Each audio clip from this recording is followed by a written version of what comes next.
সালামু আলাইকুম। সুপ্রিয় শিক্ষার্থী, কেমন আছো সবাই? আশা করি ভালো আছো, সুস্থ আছো। তোমাদের সাথে অনেকদিন পর ফেসবুক লাইভে দেখা, তাই না? তোমাদের সাথে আসলে ফেসবুক লাইভে খুব একটা দেখা সাক্ষাৎ হচ্ছে না অনেকদিন ধরে। তোমরা একটু কাইন্ডলি জানাবে আমাকে যে তোমরা আমার ভয়েস ঠিকমতো শুনতে পাচ্ছ কিনা? তোমরা আমাকে ঠিকমতো দেখতে পাচ্ছ কিনা? সবকিছু স্পষ্ট আছে কিনা? ক্লিয়ার আছে কিনা? কি অবস্থা হাবিজাবি? এই বিষয়গুলো একটু জানাইয়া দাও আরকি জাস্ট। আ একজন জানাইলেই হবে। মানে এমন মনে করার দরকার নেই যে তোমাদের বেশি, বেশি কমেন্ট করতে বলতেছি, শেয়ার করতে বলতেছি দেখে তোমাদের বলতেছি। বিষয়টা আসলে এরকম না।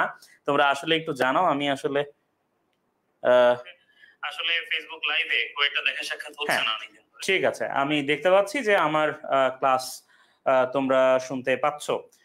ঠিক আছে, ওকে। দেখো আজকে গুচ্ছের একটা মানে স্পেশাল এর একটা লাইভ ক্লাস এবং গুচ্ছে তোমাদের যে মডেল টেস্ট নেওয়া হয়েছিল সেই মডেল টেস্টের আজকে সমাধান ক্লাস। ভাই আমি খুবই কম জানা মানুষ, প্রশ্ন করছি বটে কিন্তু প্রশ্নের সব উত্তর জানি না। কাজেই তোমরা যদি উত্তর ঠিকঠাক দাও, হ্যাঁ আমি কমেন্ট দেখবো, কমেন্টে তোমাদের উত্তর দেখে দেখে তারপরে আমি এটা দেওয়ার চেষ্টা করব আর কি, ঠিক আছে? মানে উত্তরগুলা দেওয়ার চেষ্টা করবো। কাজে সবাই একটু আমাকে জানাবা যে তোমরা আসলে কোনটা উত্তর, কি অবস্থা। সাইফুর রহমান স্যার সালাম দিয়েছো, ওয়ালাইকুম আসসালাম। বাকিবিল্লাহ স্যার সালাম দিয়েছো, ওয়ালাইকুম আসসালাম। ঠিক আছে, ওকে, ধন্যবাদ ভাইয়া। আহ, হ্যাঁ আসলে ঠান্ডা তো ভালোই ঠান্ডা যা দেখতে পাচ্ছি, খারাপ না ভাই। বারবার করে ভাই ইয়ে হয়ে যাচ্ছে আপনার, হচ্ছে এটাকে কি বলে, এই আমার এই ক্যামেরা, হ্যাঁ একটু ঝামেলা করতেছে আর কি। এই জন্য আসলে যাই হোক, ক্যামেরা যদি মাঝপথে বন্ধ হয়ে যায় তাহলে তোমাদের ঘাবড়ানোর দরকার নেই বা মনে করার দরকার নেই যে ক্যামেরা বন্ধ হয়ে গেল তাইলে মনে হয় আর ক্লাস হবে না, এরকম কোনো ব্যাপার নেই। ক্যামেরা যদি বন্ধ হয়ে যায় ক্যামেরা পুনরায় চালু করে ক্লাস শুরু হবে, এরকম ব্যবস্থা করা হয়েছে, ঠিক আছে? কাজেই যদি লাইভ একটু ইন্টারাপ্টেড হয় তাহলে কেউ ভয় পাবা না, ভয় পাওয়ার কিছু নাই, আমাদের লাইভ চলছে, চলবে, ঠিক আছে? আজকে আমরা প্রশ্ন সমাধান করব এবং প্রশ্ন সমাধান করব আর কি, ঠিক আছে? ওকে, ঠিক আছে, তাহলে আমরা শুরু করছি। হ্যাঁ, আমরা শুরু করছি। দেখো গুচ্ছের, তোমরা জানো যে গুচ্ছের প্রশ্ন প্যাটার্ন আসলে অন্যান্য বিশ্ববিদ্যালয়ের প্রশ্ন প্যাটার্নের সাথে পুরোপুরি মেলে না, কিছুটা তফাৎ থাকে, কিছুটা আলাদা বিষয়াবলী থাকে আর কি। সেখানে কি তফাৎ?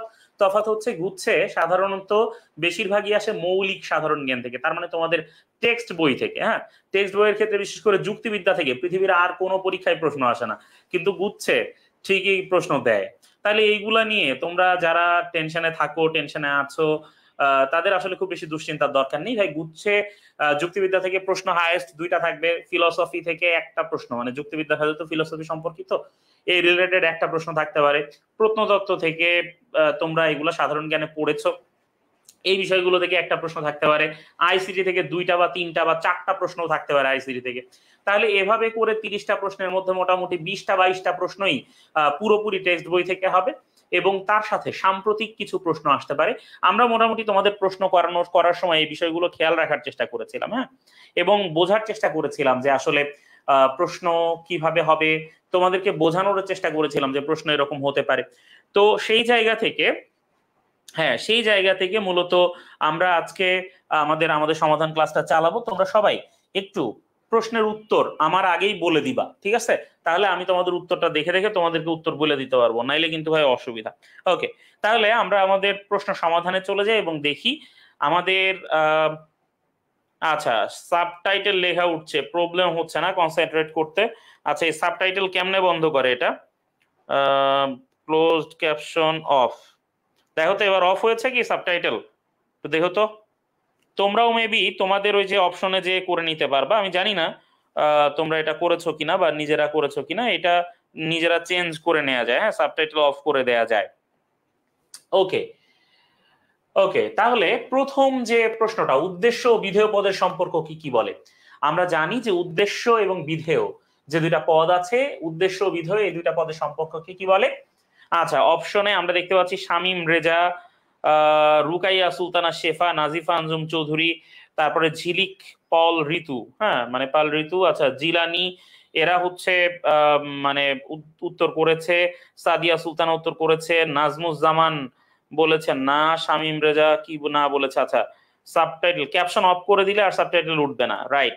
ক্যাপশন অফ করে দিলেই হবে। হ্যাঁ, নিজেদের সেটিং এ গিয়ে যে চাকার মতো যে চিহ্নটা আছে ওটাতে গিয়ে সেটিং এ গিয়ে অফ করে দিলেই হবে। ওকে, তাহলে দেখো প্রথম যে প্রশ্নটা ছিল সেই প্রশ্নে ছিল উদ্দেশ্য বিধেয়ক পদে সম্পর্কে কি কি বলে। আমরা জানি উদ্দেশ্য বিধেয়ক পদে সম্পর্ককে বলে বিধেয়ক। তাহলে উদ্দেশ্য বিধেয়ক পদ সম্পর্ককে বলে বিধেয়ক। দ্বিতীয় প্রশ্নে চলে যায়, জাতীয় রাষ্ট্রের ধারণা প্রথম তুলে ধরেন কে?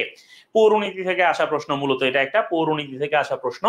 আমরা পৌরনীতি অংশটা একটু কাভার করার চেষ্টা করেছিলাম। তোমরা জানো যে পৌরনীতি থেকে মূলত দুই জায়গা থেকে বেশি প্রশ্ন আসে। একটা হচ্ছে পৌরনীতির যে রাষ্ট্র ধারণা হাবিজাবি, এই পৌরনীতির বেসিক্স যেটা, আর হচ্ছে সংবিধান থেকে। তাহলে সংবিধান এবং পৌরনীতির এই বেসিক্স ভালো করে পড়া থাকলে তোমরা কিন্তু মোটামুটি দুইটা প্রশ্ন কমন পাওয়ার একটা ভালো পসিবিলিটি থাকে। মশিউর রহমান খান গ্রন্থিক সালাম দিয়েছে, ওয়ালাইকুম আসসালাম। আচ্ছা, এখন দেখো জাতীয় রাষ্ট্রের ধারণা প্রথম তুলে ধরেছিলেন কে? আমরা জানি এই জাতীয় রাষ্ট্র বা জাতি রাষ্ট্রের যে ধারণাটা, এটা আসলে শুরু হয়েছিল বেসিক্যালি, জাতি রাষ্ট্রের ধারণা শুরু হয়েছিল বা জাতি রাষ্ট্র শুরু হয়েছিল মূলত ওয়েস্টফেলিয়া ট্রিটির মাধ্যমে। তোমরা জানো যে যখন এই যে আমাদের এই জার্মান এলাকায় আইসা, তাই না, ব্যাভারিয়ানদের সাথে যুদ্ধের পর যখন হচ্ছে তোমাদের এই রোমান সাম্রাজ্যের পতন ঘটে যায়, এবং রোমান সাম্রাজ্যের পতন ঘটার পরে ইউরোপ জুড়ে যে দীর্ঘদিন ধরে যে একটা নৈরাজ্যকর পরিস্থিতি চলছিল, এইটা অফ করা হয় ওয়েস্টফেলিয়া চুক্তির মাধ্যমে, এবং ওয়েস্টফেলিয়া চুক্তির মাধ্যমে ইউরোপের রাষ্ট্রগুলো একজন আরেকজনকে স্বীকৃতি দেয়। এইভাবে মূলত জাতি রাষ্ট্রের উদ্ভব হয়। আর জাতীয় রাষ্ট্রের ধারণা সর্বপ্রথম তুলে ধরেছিলেন হচ্ছে নিকেলো ম্যাকিয়াভেলি, তাই না? নিকেলো ম্যাকিয়াভেলি, হ্যাঁ, ম্যাকিয়াভেলি সর্বপ্রথম জাতীয় রাষ্ট্রের ধারণা তুলে ধরেছিলেন। ভেরি গুড, সাবাস। তাহলে নিকেলো ম্যাকিয়াভেলি সর্বপ্রথম জাতীয় রাষ্ট্রের ধারণা তুলে ধরেছেন। এরপরে আমরা দেখি নিচের কোনটি 1972 সালে প্রণীত বাংলাদেশের প্রথম সংবিধানের মূলনীতি নয়? নিচের কোনটি 1972 সালে প্রণীত বাংলাদেশের প্রথম সংবিধানের মূলনীতি নয়? এইখানে অপশন আছে ধর্মনিরপেক্ষতা, গণতন্ত্র, জাতীয়তাবাদ, সাম্যবাদ। আমরা দেখতে পাচ্ছি সংবিধান থেকে আসা প্রশ্ন। সংবিধান মানেই কি আমি বলেছি, সংবিধান মানেই হচ্ছে সেটা মূলত পৌরনীতির প্রশ্ন। সংবিধান মানেই সেটা মূলত পৌরনীতির প্রশ্ন, ঠিক আছে? সংবিধান মানেই পৌরনীতির প্রশ্ন। নিচের কোনটি 1972 সালে প্রণীত বাংলাদেশের প্রথম সংবিধানের মূলনীতি নয়? অপশন আছে ধর্মনিরপেক্ষতা, আছে গণতন্ত্র, আছে জাতীয়তাবাদ, আছে সাম্যবাদ। তাহলে এই যে 72-এর যে সংবিধান, আমরা জানি বঙ্গবন্ধু শেখ মুজিবুর রহমান স্বদেশ প্রত্যাবর্তনের পর দেশে ফিরে তিনি অস্থায়ী সংবিধান আদেশ জারি করেছিলেন, সংবিধান প্রণয়নের জন্য কমিটি গঠন করেছিলেন, এবং এই কমিটি আস্তে আস্তে নানা রকম মিটিং টিটিং করে, হ্যাঁ, তারপরে ভারত আর যুক্তরাষ্ট্রের সংবিধানকে একটা মান ধরে নিয়ে তারপরে তারা কি করে, একটা সংবিধান প্রণয়ন করেছিল।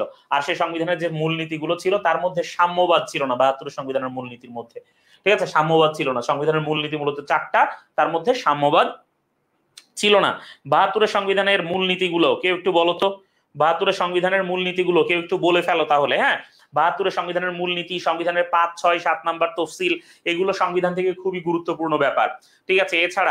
এছাড়া অ্যাটর্নি জেনারেল, তারপরে হচ্ছে যে আমাদের সংবিধানে আছে না এই যে ফ্লোর ক্রসিং এর ধারা, অ্যাটর্নি জেনারেল বলেছি, সুপ্রিম কোর্ট প্রতিষ্ঠা, তারপরে এই যে বর্তমানে যেহেতু ইলেকশন কমিশন নিয়ে অনেক কথাবার্তা হয়, কাজে ইলেকশন কমিশন প্রতিষ্ঠা, তাই না, ইসি নিয়োগ, এই হাবিজাবি এই বিষয়গুলো নিয়ে কিন্তু অনেক প্রশ্ন আসে, ঠিক আছে? কাজেই আমাদের এই অনুচ্ছেদগুলো ভালো করে দেখতে হবে, ঠিক আছে? এই তানিয়া তন্নি, ঠিক আছে, ভালো কাজ করছো, মেনশন করছো, কিন্তু বুঝছো কিনা সংবিধান থেকে এই বিষয়গুলো ভালো করে পড়তে হবে, খুবই জরুরি ব্যাপার এইগুলা ভালো করে পড়া। এরপরে আমরা দেখি যে বস্তুনিষ্ঠ সমাজবিজ্ঞানের বিকাশ ঘটাতে চেয়েছিলেন কে? বস্তুনিষ্ঠ সমাজবিজ্ঞান। তাহলে দেখো সমাজবিজ্ঞান বা সোশিওলজি থেকে আসা প্রশ্ন, তাই না? আমরা বুঝতে পারছি যে সোশিওলজিটাও কিন্তু বেশ ইম্পর্টেন্ট। তাহলে বস্তুনিষ্ঠ সমাজবিজ্ঞানের বিকাশ কে ঘটাতে চেয়েছিলেন? বস্তুনিষ্ঠ সমাজবিজ্ঞানের বিকাশ কে ঘটাতে চেয়েছিলেন? এই বিষয়ক একটা প্রশ্ন এসেছে, একদম সমাজবিজ্ঞানের বেসিক্স থেকে আসা প্রশ্ন, বস্তুনিষ্ঠ সমাজবিজ্ঞানের বিকাশ। হারবার্ট স্পেন্সার, তার একটা বিখ্যাত উক্তি আছে, তোমরা জানো? হারবার্ট স্পেন্সার সামাজিক বিবর্তনবাদের এক বিষয়ে, সামাজিক বিবর্তনবাদের বিষয়ে কিন্তু একটা, হ্যাঁ, সামাজিক বিবর্তনবাদের বিষয়ে। আচ্ছা, এই আমরা দেখছি যে সবাই কিন্তু এখানে খুব ইয়ে করেছে। এখানে জিলানি বলেছে ধর্মনিরপেক্ষতা, গণতন্ত্র, জাতীয়তাবাদ, সমাজতন্ত্র, জাতীয়তাবাদ, সমাজতন্ত্র, গণতন্ত্র, ধর্মনিরপেক্ষতা। মিম বলেছে, রুকায়া সুলতানা শেফা বলেছে, সাবাস। এই তো অনেকেই, হ্যাঁ, চারটা করে ইয়ে বলেছে। সাদিয়া সাদ একজনকে মেনশন দিয়ে বলেছে ফ্রি থাকলে দেখ। দেখো তোমরা যে বলো, মানে এই যে ফ্রি থাকলে দেখার যে বিষয়টা, হ্যাঁ, মানে কি পরিমাণ আমি আসলে দেখি বান্ধবীদের প্রতি, বন্ধুদের প্রতি তোমাদের কি পরিমাণ ডেডিকেশন, তারা ফ্রি থাকলে যেন একটু দেখে, এই জন্য তোমরা রিকোয়েস্ট করতেছো, এগুলো ভালো। ওকে, তাহলে দেখো হারবার্ট স্পেন্সার সামাজিক বিবর্তনবাদ বিষয়ে একটা বিখ্যাত বিখ্যাত উক্তি আছে তার, তাই না? এই যে মানব সমাজ যে ক্রমশ বিবর্তিত হচ্ছে এই বিষয় নিয়ে তার একটা চমৎকার উক্তি আছে। চার্লস ডারউইন তো প্রাকৃতিক বিবর্তনবাদের চার্লস ডারউইন হচ্ছেন প্রাকৃতিক বিবর্তনবাদ তত্ত্বের জনক বলা যায়। হ্যাঁ, তিনি বলছেন যে এই যে মানে জলীয় অবস্থা যদি থাকে কোনো জায়গায় দীর্ঘদিন ধরে, বা তুমি যদি অনেক ময়লা রেখে দাও তাইলে একসময় সেখান থেকে তেলাপোকা হবে, তাই না? এরকম মানে বিবর্তনবাদী যারা, তারা এই ধরনের ব্যাপার স্যাপার মনে করতে একসময় আমাদের ডারউইন বলছেন যে সকল সাপ মানে সকল পাখি একসময় সাপ ছিল, তাই না? সাপ থেকে পাখি হয়েছে আস্তে।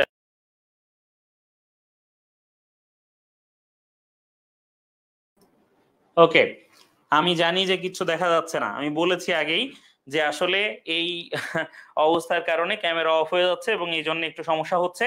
ওকে, তো এখন আশা করি যে আবার ফেরত এসেছে। তো যা বলছিলাম, বস্তুনিষ্ঠ সমাজবিজ্ঞানের বিকাশ ঘটাতে চেয়েছিলেন কে? তাহলে এমিল ডুরখেইম চেয়েছিলেন বস্তুনিষ্ঠ সমাজবিজ্ঞানের বিকাশ ঘটাতে। আর ইবনে খালদুনের কিন্তু আরেকটা বিখ্যাত বিখ্যাত তত্ত্ব আছে, তাই না? ইবনে খালদুনের সে বিখ্যাত তত্ত্বটার নাম কি? ইবনে খালদুনের বিখ্যাত তত্ত্বটার নাম কি বলতে হবে? ইবনে খালদুনের বিখ্যাত তত্ত্বের নাম বলতে হবে। হ্যাঁ, দেখতে চাই ইবনে খালদুনের বিখ্যাত তত্ত্বের নাম বলতে হবে, ঠিক আছে? হ্যাঁ, জিলানি বুঝতে পেরেছি, কিন্তু ইবনে খালদুনের বিখ্যাত তত্ত্বটার নাম শুনতে চাই, দেখতে চাই। ওকে, তোমরা বললে তারপরে আমি বলবো, আগে আগে বলে দেবো না, ঠিক আছে? ওকে, এরপরে আমরা চলে যাই, ডিজিটাল বাংলাদেশ কত সালে ঘোষণা করা হয়? ডিজিটাল বাংলাদেশের ঘোষণা কত সালে দেয়া হয়েছিল বলতে হবে। ডিজিটাল বাংলাদেশের ঘোষণা কত সালে দেওয়া হয়েছিল? আচ্ছা, চম্পা আক্তার বলেছে আল মুকাদ্দিমা না, ইবনে খালদুনের যে বিখ্যাত তত্ত্ব সেটা হচ্ছে সামাজিক সংহতি বা আসাবিয়া। সাবাস তিথি দেবনাথ, এই তো চমৎকার, তিথি দেবনাথ সঠিক উত্তর দিয়েছে। তাহিয়াত নিশা সঠিক উত্তর দিয়েছে, ঠিক আছে। গোত্র তত্ত্বের কথা বলেছে, হ্যাঁ এই তো আসাবিয়াই মূলত গোত্র তত্ত্ব আর কি। ওকে, তাহলে আমরা জানি যে এই যে আমাদের যে ডিজিটাল বাংলাদেশ, এই ডিজিটাল বাংলাদেশ কত সালে ঘোষণা করা হয়? দেখি, এখানে আমি জানি 2টা সাল নিয়ে খুব মারামারি হবে, লড়াই হবে, ঠিক আছে? মানে 2টা সাল নিয়ে ব্যাপক লড়াই হবে আর কি, ঠিক আছে? এখন বলতে হবে যে সঠিক কোনটা।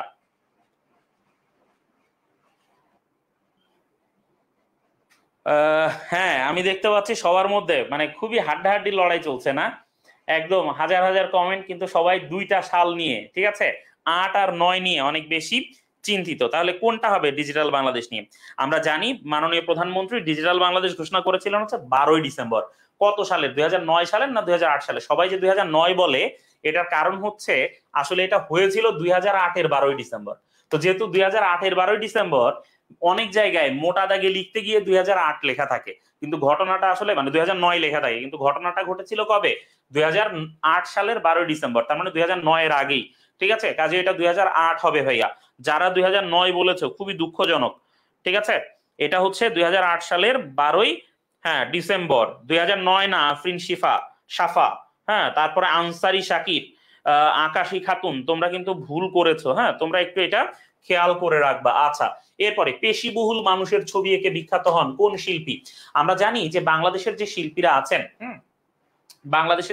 আছেন, তাদের আঁকার একটা বিশেষ বিশেষ ঢং ছিল, একটা স্টাইল ছিল, তার মধ্যে পেশিবহুল মানুষের ছবি।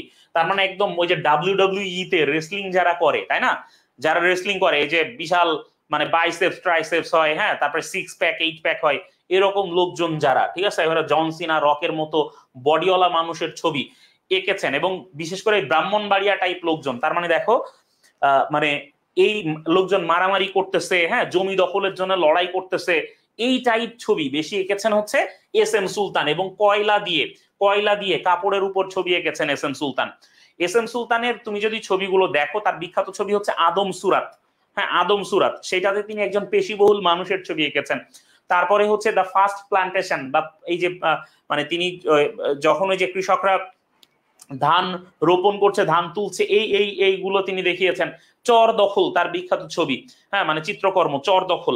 তাহলে এই যে পেশিবহুল মানুষের ছবি আঁকার জন্য বিখ্যাত, হ্যাঁ পেশিবহুল মানুষের ছবি আঁকার জন্য বিখ্যাত হচ্ছেন SM সুলতান, নড়াইলে চিত্রা নদীর পাড়ে, তাই না? আমাদের ক্যাপ্টেন ফ্যান্টাস্টিক যে মাশরাফি বিন মর্তুজার বাড়ির কাছাকাছি। সবাই দেখো গণহারে জয়নুল আবেদিন বলছে কিন্তু আসলে ভাই জয়নুল আবেদিন না, নাদিয়া ইসলাম সুমাইয়া ভুল হয়েছে, জিলানি, খুবই দুঃখজনক। নাজমুজ্জামান পারছে, সাবাস নাজমুজ্জামান। ঠিক আছে, তাহলে এটা হচ্ছে কি এস এম সুলতান, চিত্রা নদীর পাড়ে জন্ম। জয়নুল আবেদিনকে বলা হয় কি শিল্পাচার্য বলা হয়, জয়নুল আবেদিনকে বলা হয় শিল্পাচার্য। মনপুরা 70, তারপরে হচ্ছে ওই যে ম্যাডোনা 43, হ্যাঁ, তারপরে হচ্ছে গুনটানা, মইটানা, তারপরে হচ্ছে সংগ্রাম, এগুলা হচ্ছে জয়নুল আবেদিনের বিখ্যাত চিত্রকর্ম। আর আমাদের কামরুল হাসানকে বলা হয় পটুয়া, তাই না? কামরুল হাসানকে কি বলা হয়? কামরুল হাসানকে বলা হয় পটুয়া। পটুয়া কেন পটুয়া বলা হয়? পটুয়া হচ্ছেন যিনি পট আঁকেন, মাটির পাত্রে ছবি আঁকেন যিনি, ঠিক আছে, তিনি হচ্ছেন পটুয়া। কামরুল হাসান মাটির পাত্রে ছবি আঁকার জন্য বিখ্যাত, মাটির হাড়িতে, বাসনে কোষণে, এগুলাতে ছবি আঁকার জন্য বিখ্যাত কামরুল হাসান, ঠিক আছে, পটুয়া বলা হয় তাকে। আচ্ছা, অনেক বলছে সকালে তো জয়নুল আবেদিন উত্তর দেখাইছে ভাইয়া, তাহলে উত্তর সিলেকশনে ভুল ছিল এই জন্যে, ঠিক আছে অনেক। ওকে, তাহলে কি পেশিবহুল মানুষের ছবি এঁকে বিখ্যাত হন কে? এস এম সুলতান। জয়নুল আবেদিনকে বলা হচ্ছে শিল্পাচার্য। আমি প্রত্যেকের কিন্তু মোটামুটি চিত্রকর্মের নাম বলে দিয়েছি, হ্যাঁ, এরপরে আশা করি ভুল হবে না। এরপরে আমরা চলে যাই 1970-এর নির্বাচনে আওয়ামী লীগ প্রাদেশিক পরিষদে কয়টি আসন লাভ করে? 1970 সালের নির্বাচনে আওয়ামী লীগ প্রাদেশিক পরিষদে কয়টি আসন লাভ করে? এইখানে লোকজন ভুল করে, বা তোমরা নরমালি ভুল করো কি, প্রাদেশিক পরিষদ আর জাতীয় পরিষদের মধ্যে তোমরা একটা প্যাচ লাগাও, প্রাদেশিক পরিষদ আর জাতীয় পরিষদে প্যাচ লাগায় ভুলভাল উত্তর দাও আর কি, ঠিক আছে? বলতে হবে যে 1970-এর নির্বাচনে আওয়ামী লীগ প্রাদেশিক পরিষদে, তার মানে এখানে প্রাদেশিক পরিষদের আসন জানতে চেয়েছে, হ্যাঁ, জাতীয় পরিষদের না, প্রাদেশিক পরিষদের আসন জানতে চেয়েছে। আমরা জানি, হ্যাঁ, আমরা জানি যে আওয়ামী লীগ প্রাদেশিক পরিষদের আসন মানে পরিষদের আসন লাভ করেছে কয়টা? 288টা আসন লাভ করেছিল। আর আর জাতীয় পরিষদে আসন লাভ করেছিল কয়টা? এই রাফি ইসলাম, বৈশাখী রয়, বলো দেখি, মোহাম্মদ রাইহান, এস এম রাইহান জুবাইর, আরে রাইহানের তো অভাব নাই, রাইয়ান এটা, আচ্ছা, আমাদের রিদওয়ান রাইয়ান তো এবার খুবই ভালো করেছে, হ্যাঁ, তোমরা জানো রিদওয়ান রাইয়ান তো মোটামুটি তোমার হচ্ছে যে আমাদের খ ইউনিটের যে বিভাগ পরিবর্তন, তাই না, মানে মানবিক থেকে গ ইউনিটে সে ফার্স্ট হয়েছে, মানে সে খুবই খুবই ভালো রেজাল্ট করেছে, তোমরা জানো, ঠিক আছে। আমাদের মানে এবারকার সাফল্য তো তোমরা জানো, তবে তোমাদেরকে একটা ব্যাপার বলে রাখি, তোমরা যারা আছো তোমরা জানো যে রিসেন্টলি কিন্তু আমরা একটা মানে সেই রকম একটা প্রতিযোগিতা লঞ্চ করেছি আমরা, জানো তো, অ্যানাউন্সমেন্ট হয়েছে। এই যে আমাদের কলেজ নিয়ে, হ্যাঁ, মানে কোন কলেজ চ্যাম্পিয়ন হবে এরকম যে একটা প্রতিযোগিতা লঞ্চ হয়েছে, চলছে, এটার কথা জানো তোমরা? বলো দেখি নাম কি আমাদের প্রতিযোগিতার, কলেজগুলা নিয়ে, ঠিক আছে, আমরা যে একটা প্রতিযোগিতা লঞ্চ করেছি, এবং এইখানে যে একটা আনুষ্ঠানিক মানে বিশাল পুরস্কার আছে আর কি, এটা তোমরা মনে হয় জানো, বলো দেখি তোমাদের কার কলেজ কোনটা এবং কার কলেজ চ্যাম্পিয়ন হইতে পারে, কি মনে হয় বলো তো?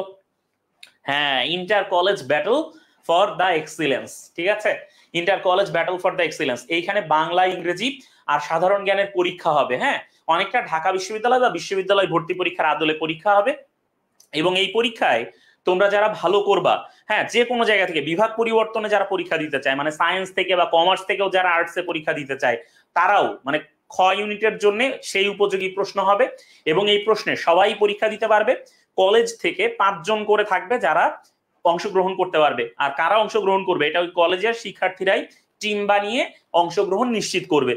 দেখো, যে কলেজ এখানে ফার্স্ট হবে, আমাদের যদি 24-25 ব্যাচের জন্য ফি হয় 5,000 টাকা, তাহলে ওই কলেজের যারা এখানে প্রি বুক করবে বা এই প্রতিযোগিতার জন্য রেজিস্ট্রেশন করবে, প্রত্যেকেই 1500 টাকা করে ক্যাশ প্রাইজ পাবে, ঠিক আছে, প্রত্যেকেই 1500 টাকা করে ক্যাশ প্রাইজ পাবে, বুঝতে পেরেছো? তাইলে বোঝো এটা কত বড় একটা অফার তোমাদের জন্য, হ্যাঁ, বা কত বড় অপরচুনিটি। তোমরা এক কাজ করো, তোমরা তোমাদের কলেজের যারা জুনিয়র আছে, এই 23-24 ব্যাচে যারা ক্লাস করছো আজকে, তোমাদের কলেজের জুনিয়রদেরকে বলে দিও এই বিষয়টা। এছাড়া আজকে আমার এই ক্লাস শেষ হয়ে যাওয়ার পরে রাত 9:30টায় তোমাদের এটার জন্য একটা লাইভ আছে, হ্যাঁ, একদম এক্সক্লুসিভ একটা লাইভ আছে, সেখানে বাকি বিল্লাহ ভাইয়া তোমাদেরকে একদম ইন অ্যান্ড আউট সবকিছু বুঝাই দেবেন। 23-24 ব্যাচের বা 22-23 ব্যাচ বা ইভেন 21-22 ব্যাচের যারা আছো, তোমাদের কিন্তু কোচ হওয়ার সুযোগ থাকছে নিজ নিজ কলেজের, ঠিক আছে? কাজেই মিল্লাত ফার্স্ট হবে বললেই হবে না আনসারি, ঠিক আছে, মিল্লাত ফার্স্ট হবে এটা বললেই হবে না, ব্যাপার স্যাপার আছে বহুত। আসসালামু আলাইকুম সুপ্রিয় শিক্ষার্থী, আমি খুবই দুঃখিত যে তোমাদের ক্লাস ইন্টারাপ্ট হয়েছে এবং তোমরা সমস্যা ফেস করেছো। আসলে আমি আবারও দুঃখ প্রকাশ করছি তোমাদের এই অসুবিধার জন্য। তবে তোমাদের ক্লাস এখন এভাবে মানে আমরা একটু স্ক্রিন শেয়ার দিয়ে নেব। আমার ক্যামেরাটা একটু সমস্যা করছে। এ কারণে আসলে স্ক্রিন শেয়ার দিয়ে ক্লাস নেওয়া ছাড়া এই মুহূর্তে কোনো উপায় দেখা যাচ্ছে না। তো তোমরা একটু যদি মনোযোগ দিয়ে দেখো, আমি তোমাদের মন্তব্যগুলো দেখব, তোমাদের কথা শুনবো। তোমরা সবাই আবার একটু এই কমেন্টে তোমরা যারা দেখছিলে সবাইকে একটু মেনশন করে দেবে। আমরা আশা করছি যে তোমাদের একটু কষ্ট হবে হয়তো ক্লাসটা করতে, কিন্তু আমরা ক্লাসটা অন্তত করতে পারবো। আমি আবারও তোমাদের এই অসুবিধার জন্য দুঃখ প্রকাশ করছি এবং সবাইকে অনুরোধ করছি যে সবাই একটু আগের মতোই ক্লাসটাকে প্রাণবন্ত করার চেষ্টা করবে। সবাই একটু এখানে তোমাদের যারা বন্ধু বান্ধব যারা ছিল তাদেরকে একটু মেনশন করে দেবে এবং বলে দেবে যে ক্লাসটা এখানে হচ্ছে, এভাবে হচ্ছে। আশা করি সবাই তোমরা ঠিক মতো স্ক্রিনটা দেখতে পাচ্ছ। সব ঠিকঠাক আছে সম্ভবত, কারণ আমি দেখতে পাচ্ছি যে সবকিছু ঠিকঠাক আছে। ওকে, তো আমরা আমাদের যে প্রশ্নটা এখন দেখছি এখানে আছে, সেটা হচ্ছে বাংলাদেশ পল্লী উন্নয়ন একাডেমি বার্ড, এই বার্ডের প্রতিষ্ঠাতা কে? আমরা জানি যে বাংলাদেশ পল্লী উন্নয়ন একাডেমি বার্ড যেটা, এই বার্ডের প্রতিষ্ঠাতা হচ্ছেন কে? আমরা জানি যে বার্ডের প্রতিষ্ঠাতা হচ্ছেন, হ্যাঁ, বার্ডের প্রতিষ্ঠাতা হচ্ছেন ডক্টর আখতার হামিদ খান। ডক্টর আখতার হামিদ খান হচ্ছেন বার্ডের প্রতিষ্ঠাতা। আচ্ছা, বার্ড কোন জায়গায় বলতো? বাংলাদেশের কোন জেলায় বার্ড অবস্থিত বলো দেখি? বাংলাদেশের কোন জেলায় বার্ড অবস্থিত? ওকে,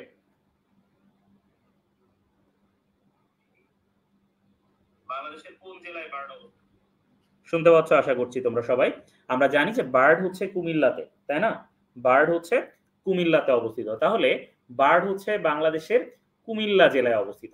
আচ্ছা, আমি জানি যে আসলে এইটা আর বোর্ডে ক্লাস হওয়া দুইটা আসলে ডিফারেন্ট ব্যাপার, বাট যেহেতু আমাদের পরীক্ষা খুব কাছাকাছি এবং ঠিক এই মুহূর্তে আমার আর কোনো অল্টারনেটিভ ব্যবস্থা করার উপায় নেই, এই জন্য আমরা আজকের যে ক্লাসটা সেটাকে একটু কষ্ট করে করি, ঠিক আছে? আশা করি যে এর পরে এই সমস্যাগুলো থাকবে না আর কি, সমাধান হয়ে যাবে, ঠিক আছে? ওকে, আমরা পরবর্তী প্রশ্নে চলে যাই এবং আমরা দেখি পরের যে প্রশ্নটা দেয়া আছে সেটা হচ্ছে উৎপাদনের উৎপাদিত উপাদান। উৎপাদনের উৎপাদিত উপাদান কোনটি? ঠিক আছে, এটা অর্থনীতি থেকে আসা প্রশ্ন মূলত একটা। আমি একটু যদি এখানে লিখি, এটা মূলত ইকোনমিক্স থেকে বা অর্থনীতি থেকে আসা একটা প্রশ্ন। এখানে বলছে যে উৎপাদনের উৎপাদিত উপাদান, হ্যাঁ, উৎপাদনের উৎপাদিত উপাদান জানতে চেয়েছে। তাহলে তোমরা একটু উত্তরটা দিয়ে দাও যে উৎপাদনের উৎপাদিত উপাদান। এখানে অপশনে আছে সঞ্চয়, আছে বিনিয়োগ, আছে যোগান, আছে মূলধন। বলতে হবে, আচ্ছা, বলতে হবে যে উৎপাদনের উৎপাদিত উপাদান কোনটা। আচ্ছা, আমরা জানি যে উৎপাদনের উৎপাদিত উপাদান, উৎপাদনের উৎপাদিত উপাদান এটা মূলত আসলে মানে অর্থনীতি থেকে আসা প্রশ্ন। আমি পুনরায় বলি এবং দেখো, উৎপাদনের উৎপাদিত উপাদান মূলত মূলধন। মূলধন যেটা আছে সেটা হচ্ছে উৎপাদনের উৎপাদিত উপাদান। পরের যে প্রশ্নটা আছে, একক ক্রেতার বাজার কোনটি? একক ক্রেতার বাজার, এইটা মূলত বাজার থেকে আসা প্রশ্ন। একক ক্রেতা নরমালি যদি বিক্রেতা মানে বিক্রেতার হিসাব জানতে চায় তাহলে বিক্রেতা থাকলে সেটা হবে পলি।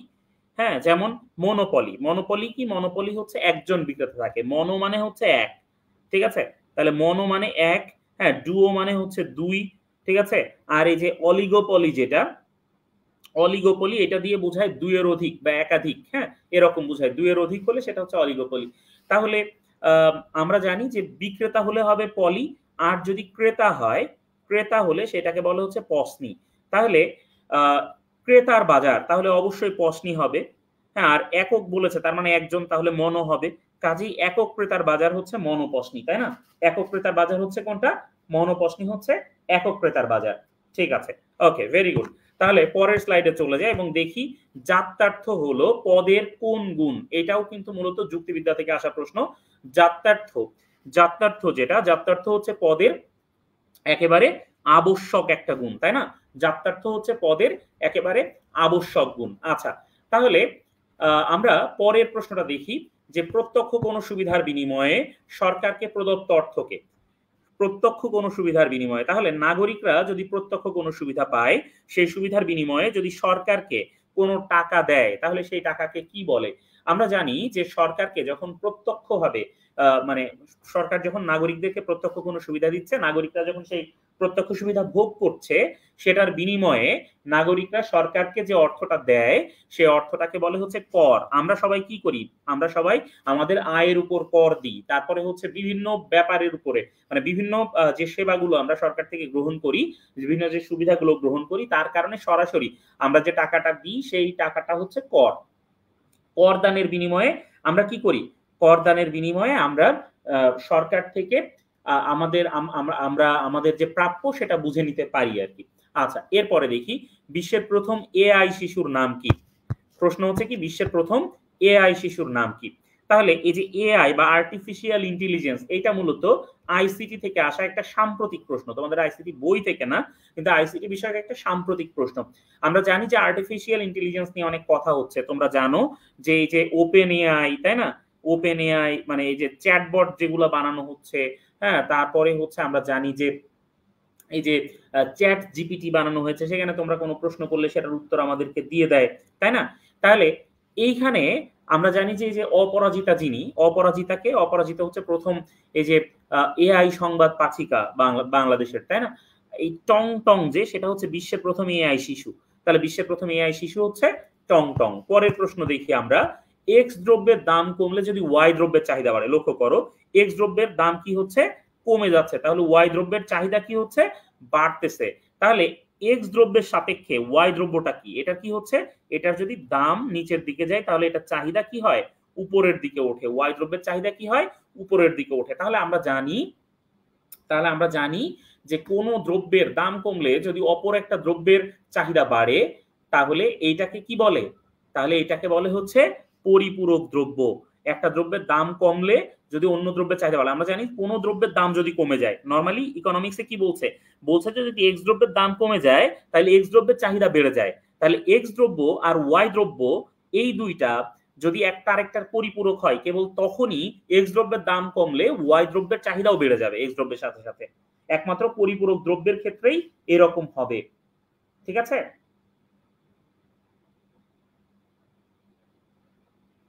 ওকে, তাহলে এটা হচ্ছে পরিপূরক দ্রব্য। পরের প্রশ্নে চলে যাই। কারাগারের রোজনামচা বইয়ের আরবি অনুবাদ কে করেন? কারাগারের রোজনামচা, কারাগারের রোজনামচা বইয়ের আরবি অনুবাদ করেছেন কে? খুব রিসেন্ট একটা প্রশ্ন। কারাগারের রোজনামচা আমরা জানি বঙ্গবন্ধু শেখ মুজিবুর রহমানের তৃতীয় প্রকাশিত গ্রন্থ, না দ্বিতীয় প্রকাশিত গ্রন্থ হচ্ছে কারাগারের রোজনামচা, তাই না?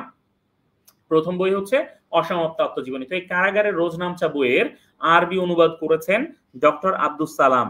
ডক্টর আব্দুস সালাম কারাগারের রোজনামচা বইয়ের আরবি অনুবাদ করেছেন। পরের প্রশ্নে চলে যায়।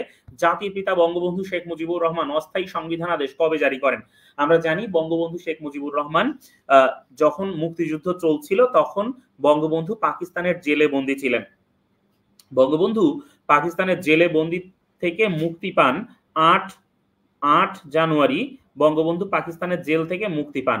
তারপর ৮ জানুয়ারি একটা বিশেষ ফ্লাইটে তাকে পাঠানো হয় লন্ডন। হ্যাঁ, সেই বিশেষ ফ্লাইট, সেখান থেকে তিনি আসেন দিল্লিতে এবং সেইখান থেকে তাকে ১০ জানুয়ারি তিনি দেশে ফেরেন। তাহলে ১০ জানুয়ারি হচ্ছে বঙ্গবন্ধুর স্বদেশ প্রত্যাবর্তন দিবস। আমরা জানি ১০ জানুয়ারি হচ্ছে কি বঙ্গবন্ধুর স্বদেশ প্রত্যাবর্তন দিবস। এবং দেশে ফিরে বঙ্গবন্ধুর প্রথম যে দরকারটা, যে প্রয়োজনটা উপলব্ধি করেছিলেন, সেটা হচ্ছে যে এখন পুরো দেশের জন্য একটা আলাদা মানে সংবিধান দরকার। একটা দেশ যদি চলতে হয় ঠিকমতো তাহলে একটা সংবিধান দরকার হয় এবং তখন সেই সংবিধানের জন্য বা সংবিধান ছাড়া তো দেশ চলতে পারে না। কাজে ওই সময় নতুন সংবিধান তৈরি করার আগ পর্যন্ত একটা অস্থায়ী সংবিধানাদেশ জারি করা হয় এবং এইটা জারি করা হয় ১১ জানুয়ারি ১৯৭২-এ। খুবই গুরুত্বপূর্ণ তারিখ এটা একটা। এরপর এরপর আমরা চলে যাই আমাদের পরের যে প্রশ্ন আছে সেখানে, এবং দেখছি এখানে নন্দন তত্ত্বের কথা বলা হয়েছে। নন্দন তত্ত্বের আলোচ্য বিষয় জানতে চেয়েছে। আচ্ছা, তাহলে নন্দন তত্ত্বের আলোচ্য বিষয় যদি আমরা জানতে চাই, আমরা প্রথমে যদি একটু জেনে নিই যে নন্দন তত্ত্ব জিনিসটা কি। হ্যাঁ, নন্দন তত্ত্ব কি? কেউ কি বলতে পারবা নন্দন তত্ত্ব কি? আচ্ছা, বলার তো আর সুযোগ নাই, লিখতে পারবা কম কথায়? নন্দন তত্ত্ব, আচ্ছা, নন্দন তত্ত্ব হচ্ছে মূলত দর্শনের একটা শাখা, তাই না? যেখানে সৌন্দর্য, হ্যাঁ, আমরা যদি একটু লিখি, যেখানে কি কি করা হয়? সৌন্দর্য, তারপরে হচ্ছে শিল্প, হ্যাঁ, এরপরে হচ্ছে এই যে আমাদের এই যে মানে সৌন্দর্যের সৃষ্টি এবং উপভোগের উপায়, হ্যাঁ, হ্যাঁ এই তো অ্যাস্থেটিক, ভেরি গুড ধীমান। হ্যাঁ একটা সুন্দর কথা বলেছে, হ্যাঁ বলেছে কি অ্যাস্থেটিক, সাবাস। অ্যাস্থেটিক্সটাই হচ্ছে মূলত নন্দন তত্ত্ব। তাহলে এই নন্দন তত্ত্ব নিয়ে কিন্তু একসময় আন্দোলন হয়েছে এবং সেই আন্দোলনের নাম ছিল নান্দনিক আন্দোলন। এবং নন্দন তত্ত্ব বেসিক্যালি মানুষের সংবেদনশীলতা ও আবেগের মূল্য এবং অনুভূতি ও স্বাদের বিচার নিয়ে আলোচনা করে থাকে। ঠিক আছে? এটা হচ্ছে নন্দন তত্ত্বের মূল কাজ। তাহলে নন্দন তত্ত্বের আলোচ্য বিষয় হচ্ছে কি? নন্দন তত্ত্বের আলোচ্য বিষয় হচ্ছে সুন্দর। ঠিক আছে? যেহেতু সৌন্দর্য, শিল্প এগুলাই হচ্ছে মানে মূলত নন্দন তত্ত্বের মূল বিষয়। কাজেই নন্দন তত্ত্বের আলোচ্য বিষয় হচ্ছে সুন্দর। এরপর আমরা যদি যাই, আমরা দেখি ডিকোটমি। হ্যাঁ, এই শব্দের অর্থ কি? আচ্ছা, ডিকোটমি শব্দের অর্থ কি? আচ্ছা, তাহলে এইখানে যে এইটা আশা করি যে তোমরা তোমরা মোটামুটি মানে এই শব্দটার সাথে পরিচিত, তোমরা যারা যুক্তিবিদ্যা পড়েছ। হ্যাঁ? আচ্ছা, তো এই যে ডিকোটমি যেটা, এটা কি? এখানে বলা হচ্ছে যে মানে ধরো যে দুটো বিষয় আছে। হুম? দুটো বিষয় আছে। একটা বিষয় ধরো যে কি? ধরো যে একটা হচ্ছে সায়েন্স, হ্যাঁ? একটা আছে কি সায়েন্স বা বিজ্ঞান এবং আরেকটা আছে কি আরেকটা আছে ধরো কল্পনা। হ্যাঁ? সেটা তোমার কল্পনা হইতে পারে বা ধরো যে মরমীবাদ। হ্যাঁ, মরমীবাদ কোনটা? তোমাদেরকে যদি আমি একটু মরমীবাদের বিষয়টা বুঝাইতে যাই তাহলে ধরো যে লালন ফকির, হ্যাঁ? লালন ফকির কি বলছেন? বলছেন যে মিলন হবে কতদিনে আমার মনের মানুষেরই সনে। ডেফিনিটলি মিলন হবে কতদিনে আমার মনের মানুষেরই সনে এইটা বিজ্ঞানের আলোচনার কোনো বিষয় না, তাই না? এইটা বিজ্ঞানের আলোচনার কোনো বিষয় না। এটা হচ্ছে বেসিক্যালি মরমীবাদের একটা বিষয়। তার মানে এখানে লালন ফকির মনের মানুষ বলতে আসলে কাকে বুঝাচ্ছেন? তিনি কি তার প্রেমিক নাকি তার স্রষ্টা? এই বিষয়টা আসলে বোঝা কঠিন। তাই না? আসলে লালন ফকির কোনটার কথা বলছেন। তেমনিভাবে ধরো যে আরো একজন কবির কথা বা একজন গায়কের কথা যদি আমি বলি যেমন ধরো যে এই যে আ আ ইয়ে বলছেন এই যে আমাদের আ বাউল আব্দুল করিম, হ্যাঁ? তারপরে এই যে আমাদের সুনামগঞ্জের দিকে আছে না একজন? কি যেন নাম? এই ভদ্রলোকের ওই যে রাজা ছিল যে আম আরে হাসন রাজা। ঠিক আছে? হাসন রাজা। উনারা কি করছেন? উনারা মানে মরমীবাদকে প্রমোট করছেন। ঠিক আছে? আ ইয়ে বলছেন আমাদের এই যে আম আ আ আ আমাদের এই যে বাউল সম্রাট শাহ আব্দুল করিম বলছেন, "গাড়ি চলে না, চলে না, চলে না রে। চড়িয়া মানব গাড়ি যাইতেছিলাম বন্ধুর বাড়ি।" তাহলে এই যে গাড়ি চলে না বলছেন, এই যে গাড়ি চলে না, এই গাড়ি যদি আসলেই গাড়ি হইতো, তাহলে এই গাড়িটা হয়তো সায়েন্স এর আলোচনার বিষয় হইতো। কিন্তু এইখানে গাড়ির কথা বলতে গিয়ে বাউল আব্দুল করিম পরের লাইনেই বলছেন যে, "চড়িয়া মানব গাড়ি।" তার মানে মানব গাড়ি তো আর অবশ্যই সায়েন্স এর আলোচনার বিষয় না। তাহলে এই সায়েন্স আর মরমীবাদ যদি এরকম দুটো বিষয় পাশাপাশি আনা হয়, তাহলে দুটো বিষয়ের মধ্যে, হ্যাঁ? দুটো বিষয়ের মধ্যে যদি একটা ডিভিশন করা হয়, এই ডিভিশনটাকে বলা হচ্ছে ডিকোটমি। ঠিক আছে? তাইলে এটা হচ্ছে দ্বিকোটিক বিভাগ আরকি। ঠিক আছে? ডিকোটমি শব্দটা হচ্ছে দ্বিকোটিক বিভাগ। ২ টা বিষয়কে হ্যাঁ, ২ টা বিষয়কে বিভক্ত করা বুঝায় ডিকোটমি দিয়ে। ঠিক আছে? যেটা ২ টা সম্পূর্ণ আলাদা, আলাদা জিনিস এটাকে বিভক্ত করাকে বুঝায় ডিকোটমি দিয়ে। আচ্ছা, এরপরে দেখি পরের প্রশ্ন, এটা একটা সাম্প্রতিক প্রশ্ন। ৭ মার্চ ২০২৪ কোন দেশ ন্যাটোর ৩২ তম সদস্যপদ লাভ করে? আমরা জানি যে নেটোর ৩২ তম সদস্যপদ লাভ করেছে কোন দেশ? আমরা জানি নেটোর ৩২ তম সদস্যপদ লাভ করেছে সুইডেন। সুইডেন হচ্ছে নেটোর ৩২ তম সদস্য। তারপর দেখি পরের প্রশ্ন, যেকোনো মানুষের বুদ্ধিমত্তা এবং চিন্তা শক্তিকে কম্পিউটারের ভাষায় যদি রূপান্তর করা হয়, আমরা জানি যে কম্পিউটারের ভাষা, তাই না? যেকোনো মানুষের বুদ্ধিমত্তা এবং চিন্তা শক্তিকে যদি কম্পিউটারের ভাষায় রূপান্তর করা হয়। নরমালি কম্পিউটারের ভাষায় রূপান্তর করতে গেলে আমাদের প্রোগ্রামিং করতে হয়।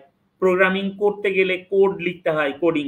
কিন্তু যদি মানুষের বুদ্ধিমত্তা এবং চিন্তা শক্তিকে কম্পিউটারের ভাষায় রূপান্তর করা হয়, তার মানে একটা মানুষ তার থট প্রসেসটা যদি কম্পিউটারের ভাষায় রূপান্তর করা হয়, তাইলে সেটা কি হবে? তাইলে সেটা কি হয়? তাইলে সেটা হয় আর্টিফিশিয়াল ইন্টেলিজেন্স। তাইলে সেটা হয় এআই বা আর্টিফিশিয়াল ইন্টেলিজেন্স। তার মানে কম্পিউটার যখন মানুষের মতো চিন্তা করতে পারবে, তখন সেটাকে কি বলবে? আর্টিফিশিয়াল ইন্টেলিজেন্স বলবে। এই যে দেখো, এখন যে তোমরা দেখেছো বিভিন্ন ক্যামেরায় ছবি তোলা হয়। তোলার পরে ক্যামেরা কি করে? সেটা প্রসেসিং করে। খানিক সময় ঘোরে, তাই না? ঘুরে ক্যামেরা কি করে? সেটা প্রসেসিং করে। এই যে ঘুরে ক্যামেরার প্রসেসিং করার যে ব্যাপার, এই ঘুরে ক্যামেরার প্রসেসিং করার ব্যাপারটাই হচ্ছে মূলত বেসিক্যালি কি? এই ঘুরে ক্যামেরার প্রসেসিং করার ব্যাপারটাই হচ্ছে মূলত আর্টিফিশিয়াল ইন্টেলিজেন্স এর মাধ্যমে ওই ক্যামেরার যে সমস্যাগুলো আছে, সেই সমস্যাগুলো ঠিক করে তখন। আচ্ছা, এর পরের প্রশ্নটা আমরা দেখি, কংগ্রেসের প্রথম অধিবেশনের সভাপতি কে ছিলেন?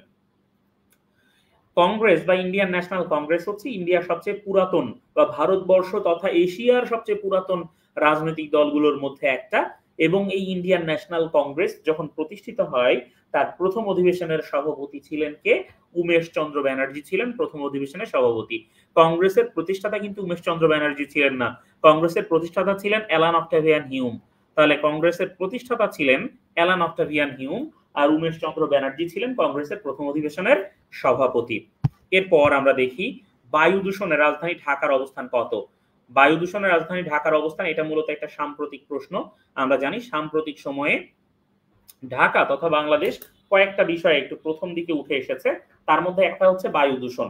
বায়ু দূষণে বায়ু দূষণে রাজধানী ঢাকা বেশ সামনের দিকে এগিয়ে এসছে, যদিও রাজধানী ঢাকা সবসময় একটু সামনের দিকেই ছিল, তবে প্রথম স্থানে কিন্তু থাকতে পারিনি।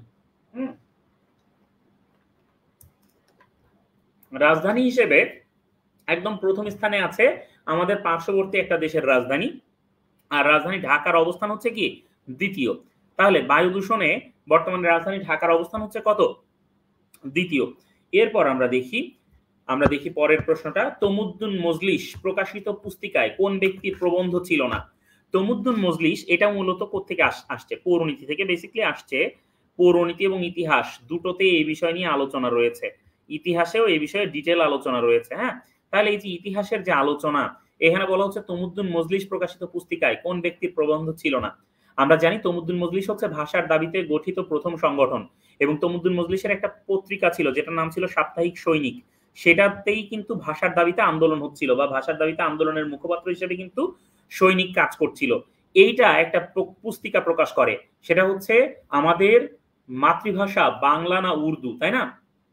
সেইখানে কোন ব্যক্তির প্রবন্ধ ছিল না? আমরা জানি সেখানে কাজী মোতাহার হোসেনের প্রবন্ধ ছিল, অধ্যাপক আবুল কাশেমের প্রবন্ধ ছিল, আবুল মনসুর আহমেদের প্রবন্ধ ছিল, কিন্তু ডক্টর মোহাম্মদ শহীদুল্লাহ, বহু ভাষাবিদ যিনি, ডক্টর মোহাম্মদ শহীদুল্লাহর প্রবন্ধ ছিল না। ঠিক আছে, ডক্টর মোহাম্মদ শহীদুল্লাহ আলাদা প্রবন্ধ লিখেছিলেন, এবং তিনি আলাদাভাবে বলেছিলেন, তিনি বলেছিলেন, তার একটা বিখ্যাত উক্তি ছিল সেই সময়কার, তিনি বলেছিলেন আমার পরিচয় মানে আমি মুসলমান, এটা যেমন আমার পরিচয়, তার চেয়ে বড় পরিচয় হচ্ছে কি আমি বাঙালি। ঠিক আছে, ডক্টর মোহাম্মদ শহীদুল্লাহ এটা বলেছিলেন ওই সময়। এরপর দেখি ডাটা প্রবাহের গতিকে কি বলে? আইসিটি থেকে আসা প্রশ্ন, ডাটা প্রবাহের গতিকে কি বলে? এটা কি আইসিটি থেকে আসা প্রশ্ন। এখন দেখো এই যে ডাটা প্রবাহের যে গতি, আমরা যখন কিনি, আমরা যখন ইন্টারনেট কানেকশন নিই, তখন আমরা বলি না যে কত এমবিপিএস, বলি যে কত এমবিপিএস, এটা হচ্ছে কি মেগাবিট পার সেকেন্ড। আমরা যদি বলি এমবিপিএস, এটা হচ্ছে মেগাবাইট পার সেকেন্ড, তাই না? তাহলে এমবিপিএস এর যে হিসাব, এই হিসাবটা মূলত কিসের উপর নির্ভর করে? এই হিসাবটাকে বলে ব্যান্ডউইথ। কি বলে? ব্যান্ডউইথ বলে। ঠিক আছে, তাহলে ডাটা প্রবাহের যে গতির হিসাব, সেটাকে বলে কি? ব্যান্ডউইথ। ব্যান্ডউইথ যত ভালো হবে, যত স্পিডি হবে, তোমার ডাটা কানেকশন তত ভালো হবে। আচ্ছা, এরপর আমরা পরের প্রশ্নে চলে যাই। এইচটিটিপির পূর্ণরূপ জানতে চেয়েছে। সাধারণত একটা পূর্ণরূপ আসার একটা বড় পসিবিলিটি থাকে। এইচটিটিপি যেটা, এটা হচ্ছে হাইপার টেক্সট ট্রান্সফার প্রোটোকল। ঠিক আছে, হাইপার টেক্সট ট্রান্সফার প্রোটোকল হচ্ছে এইচটিটিপি। এটাও আইসিটি থেকে আসা প্রশ্ন। পরের প্রশ্নে চলে যাই এবং দেখি যে পরের প্রশ্ন সাম্প্রতিক থেকে আসা একটা প্রশ্ন। 2024 সালের অস্কারে, অস্কার হচ্ছে কি সিনেমার জন্য একদম মানে সর্বোচ্চ পুরস্কার, তাই না? সিনেমা বিষয়ক, চলচ্চিত্র বিষয়ক সেরা পুরস্কার। তাহলে অস্কারে সেরা চলচ্চিত্রের পুরস্কার পেয়েছে কোনটা জানতে চেয়েছে। 2024 সালের অস্কারে সেরা চলচ্চিত্র পুরস্কার পেয়েছে ওপেনহেইমার। হ্যাঁ, ওপেনহেইমার। ওপেনহেইমারের যে পরিচালক, সেই পরিচালকের নাম জানো তোমরা? Christopher Nolan. ক্রিস্টোফার নোলান হচ্ছেন ওপেনহেইমারের পরিচালক। তাহলে 2024 সালের অস্কারে সেরা চলচ্চিত্র ছিল ওপেনহেইমার। ঠিক আছে, পরের প্রশ্নে চলে যাচ্ছি। কিবোর্ড থেকে ডাটা ইনপুট দেওয়ার জন্য কোনটা ব্যবহার করা হয়? কিবোর্ড থেকে ডাটা ইনপুট দেওয়ার জন্য কোনটা ব্যবহার করা হয়? আমরা জানি কিবোর্ড থেকে ডাটা ইনপুট দেওয়ার জন্য ব্যবহার করা হয় স্ক্যান এফ, এইটা মানে ফার্স্ট ব্র্যাকেট ক্লোজ। আচ্ছা, পরের প্রশ্ন, রেনেসা পরবর্তী সময়কে কোন যুগ বলে অভিহিত করা হয়? রেনেসা পরবর্তী সময়কে কোন যুগ বলে অভিহিত করা হয়? আচ্ছা, রেনেসা যুগ তো আমরা জানি, তাই না? রেনেসা হচ্ছে কোন সময়টা? যখন ইতালির ফ্লোরেন্স শহর থেকে মানে এই ফ্লোরেন্স শহর থেকে যখন জ্ঞান বিজ্ঞান চর্চার সাথে সাথে আর্ট অ্যান্ড কালচারের একটা বড় ওয়েভ আসলো। আর্ট অ্যান্ড কালচারের একটা বড় ওয়েভ আসলো এবং এই আর্ট অ্যান্ড কালচারের বড় ওয়েভটা এইটাই মূলত মানে রেনেসা বলা হচ্ছে। এই রেনেসার পরবর্তী সময় যেটা সেটাই হচ্ছে কি আধুনিক যুগ। রেনেসা পরবর্তী সময়ে আর কোনো নতুন যুগ আসেনি, পরের সময় থেকেই আধুনিক যুগ আমরা কাউন্ট করে থাকি। পরের প্রশ্ন দেখি, জনশুমারি ও গৃহগণনা 2022-এর চূড়ান্ত প্রতিবেদন অনুযায়ী জনসংখ্যার ঘনত্ব জানতে চেয়েছে। ভাই এই চূড়ান্ত প্রতিবেদন কথাটা তোমাদেরকে কনফিউজড করার জন্য এখানে বলা হয়েছে। চূড়ান্ত প্রতিবেদন কথাটা বলা হয়েছে তোমাদেরকে জাস্ট কনফিউজড করার জন্য।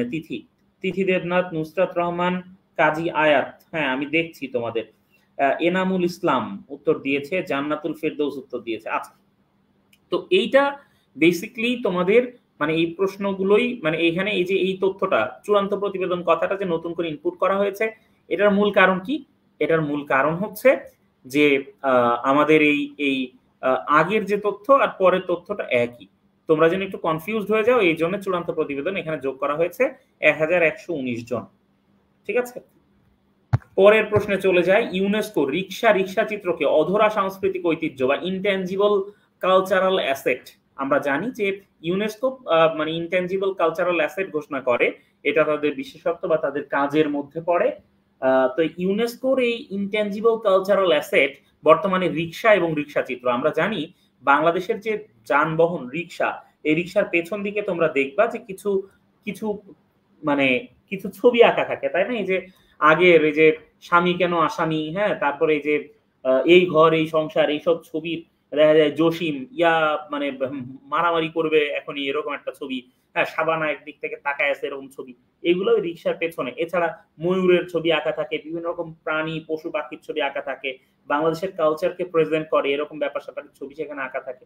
ইউনেস্কো রিক্সা আর রিক্সা চিত্রকে অধরা সাংস্কৃতিক ঐতিহ্য হিসেবে ঘোষণা করেছে। আর এই ঘোষণাটা তারা করেছে 6 ডিসেম্বর 2023-এ। কোন দেশের কোন শহরে করেছে এটাও কিন্তু একটা গুরুত্বপূর্ণ ব্যাপার। আমরা জানি যে ইউনেস্কো কাসানে নামে একটা শহর আছে, কাসান শহর, হ্যাঁ, এই কাসান নামে যে শহরটা আছে সেই শহরে এই ঘটনাটা ঘটিয়েছে। তা এই শহরটা হচ্ছে বতসোয়ানাতে। তাহলে বতসোয়ানার কাসানে শহরে কি করেছে? বতসোয়ানার কাসানে শহরে ইউনেস্কো কি করেছে? রিক্সা চিত্রকে অধরা সাংস্কৃতিক ঐতিহ্য হিসেবে ঘোষণা করেছে। পরের যে প্রশ্নটা সেখানে চলে যায়, দেখি সমাজবিজ্ঞানের প্রথম নাম কি? পরের প্রশ্নটা হচ্ছে সমাজবিজ্ঞানের প্রথম নাম কি?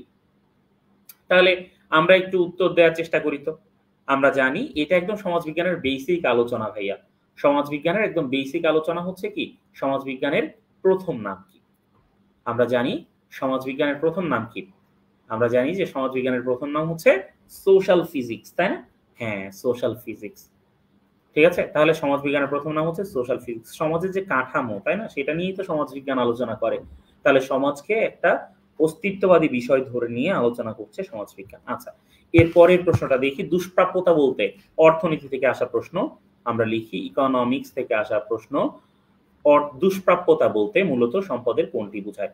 দুষ্প্রাপ্য মানে কি? কোনো সম্পদ পাওয়া যাইতেছে না খুঁজে, সেটাই তো মূলত দুষ্প্রাপ্য। তাহলে দুষ্প্রাপ্যতা বলতে মূলত সম্পদের কোনটিকে বোঝায়? অবাধলভ্যতা, নির্দিষ্ট পরিমাণ, অপ্রতুলতা, প্রচুরতা। অপ্রতুলতা মানেও হচ্ছে কি পাওয়া যাচ্ছে না, খুঁজে পাওয়া যাচ্ছে না এরকম একটা অবস্থা, তাই না?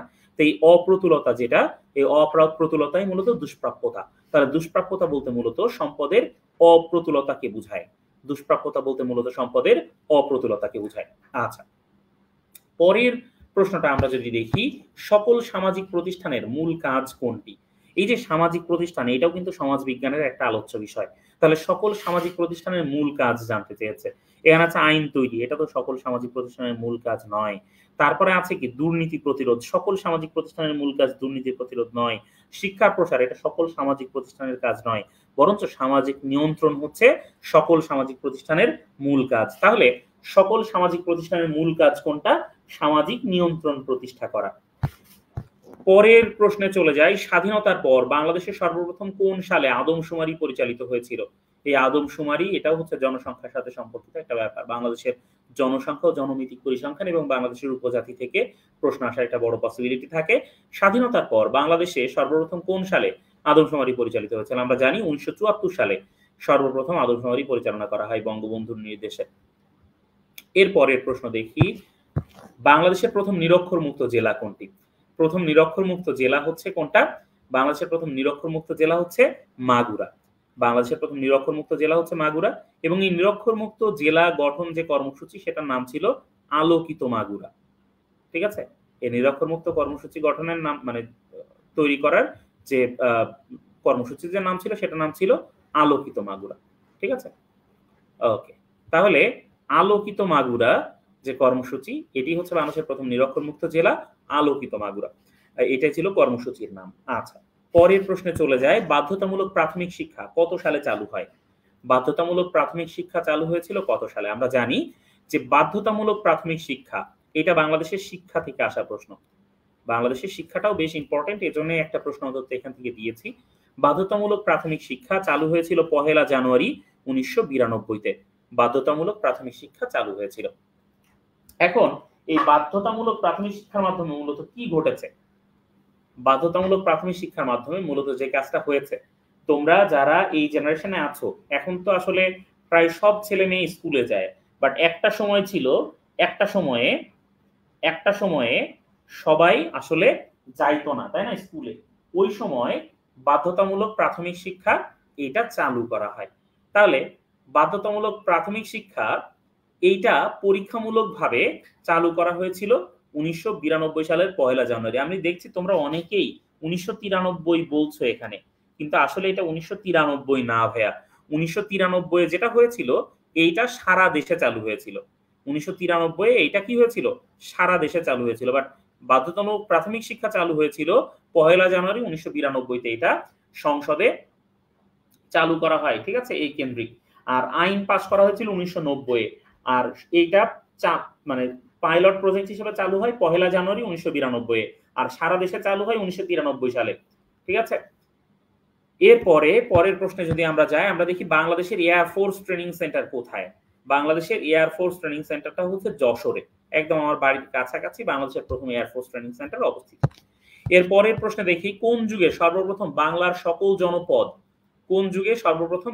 সকল জনপদ একত্রে বাঙ্গালা নামে পরিচিতি লাভ করে? তাহলে এই যে বাঙ্গালা, হ্যাঁ, বা বাঙ্গালাহ, এই বাঙ্গালা বা বাঙ্গালাহ নাম দিয়েছিলেন, দিয়ে তিনি নিজেকে শাহ-ই বাঙ্গালিয়ন এই উপাধি ধারণ করেছিলেন। এই শাহ-ই বাঙ্গালিয়ান উপাধি ধারণ করেছিলেন কে বলতে হবে? শাহ-ই বাঙ্গালিয়ান উপাধি কে ধারণ করেছিলেন? শাহ-ই বাঙ্গালিয়ান, আচ্ছা, যিনি করেছিলেন তিনি নিঃসন্দেহে মুসলমান ছিলেন। তাহলে মুসলিম যুগে সর্বপ্রথম বাংলার সকল জনপদ একত্রে বাঙ্গালা নামে পরিচিতি লাভ করে। এই বলতে হবে শাহী বাঙ্গালিয়ান, হ্যাঁ, শাহী বাঙ্গালিয়ান উপাধি কে ধারণ করেছিলেন? হ্যাঁ, শামসুদ্দিন ইলিয়াস শাহ। কে করেছিলেন? শামসুদ্দিন ইলিয়াস শাহ। তোমাদের উত্তর দিতে দেরি হয়, ঠিক আছে। শামসুদ্দিন ইলিয়াস শাহ। দেখি কে উত্তর দিয়েছে। মুনিয়া মহুয়া উত্তর দিয়েছে, সাবাস মহুয়া। কাজী আয়াত উত্তর দিয়েছে, মুসলিম বলেছে। মিম উত্তর দিয়েছে, রাইয়ান জুবাই উত্তর দিয়েছে।